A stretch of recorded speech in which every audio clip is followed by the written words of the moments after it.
నమస్తే అండి.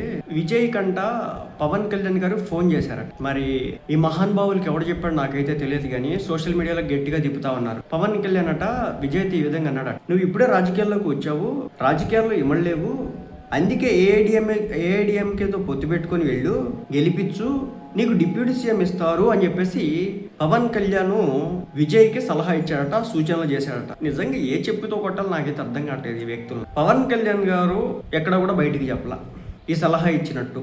నేను విజయ్కి ఫోన్ చేశాను, నేను ఇది చేశాను, అది చేశాను, అలా మారమన్నాను, ఇలా ఉండమన్నాను, ఏఐడిఎంకేతో పొత్తు పెట్టుకోమన్నాను, బీజేపీతో వెళ్ళమన్నాను, అది చేయమన్నాను, ఇది చేయమన్నాను. ఏనాడు కూడా పవన్ కళ్యాణ్ గారు అయితే ఎక్కడ కూడా చెప్పలా. అలాగే విజయ్ ఎప్పుడైనా పవన్ కళ్యాణ్ గారి గురించి చెప్పాడంటే లేదు. పవన్ కళ్యాణ్ గారు నన్ను ఈ విధంగా పొత్తు పెట్టుకోమన్నాడు బీజేపీ పార్టీతో, సో నేను పెట్టుకొని అన్నానని చెప్పేసి ఎక్కడని చెప్పాడంటే లేదు.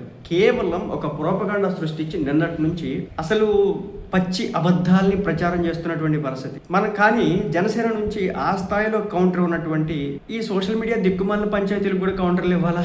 అవసరం లేదులే.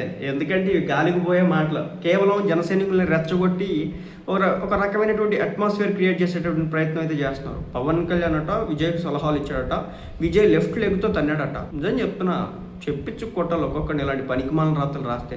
విజయ్ దగ్గర నుంచి ఎలాంటి అఫీషియల్ స్టేట్మెంట్ రాలా, పవన్ కళ్యాణ్ దగ్గర నుంచి ఎలాంటి అఫీషియల్ స్టేట్మెంట్ రాలా, రెండంటే ఇరు పార్టీల దగ్గర నుంచి ఎలాంటి స్టేట్మెంట్స్ రాలేదు.